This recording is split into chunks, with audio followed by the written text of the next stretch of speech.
مشیر اطلاعات Khyber Pakhtunkhwa barrister safe نے دعویٰ کیا ہے کہ شکیل خان کے خلاف کرپشن اور بدعنوانی کے حوالے سے شکایات تھیں۔ وزیر اعلیٰ خیبر پختونخوا نے کمیٹی کی سفارش پر شکیل خان کو ڈی نوٹیفائی کیا۔ میڈیا سے معلوم ہوا شکیل خان نے وزارت سے استعفیٰ دے دیا۔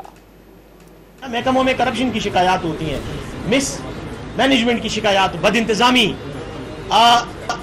اس حوالے سے شکایات تھیں۔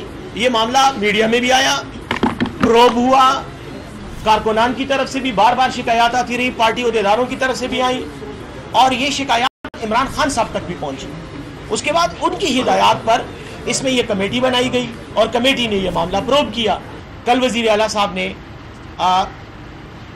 اس کمیٹی کی ریکمنڈیشن پہ کارروائی کرتے ہوئے ڈی نوٹیفیکیشن کی جو سمری ہے، رپورٹ ہے، وہ گورنر کو بھجوائی۔ کیونکہ طریقہ کار بھی یہی ہے کہ اگر کسی منسٹر کو ہٹانا ہو تو اگر وہ خود استعفیٰ نہیں دیتا تو ڈی نوٹیفیکیشن کا نوٹس جاتا ہے، وہ سمری جاتی ہے وزیر اعلیٰ کی طرف سے گورنر کو۔ تو وہ کل بھیجی گئی رات کو، پھر میڈیا میں یہ بات آئی، سوشل میڈیا پہ بھی اور آپ کے میڈیا کے بھی سکرینز پر یہ بات آئی کہ انہوں نے استعفیٰ دے دیا ہے۔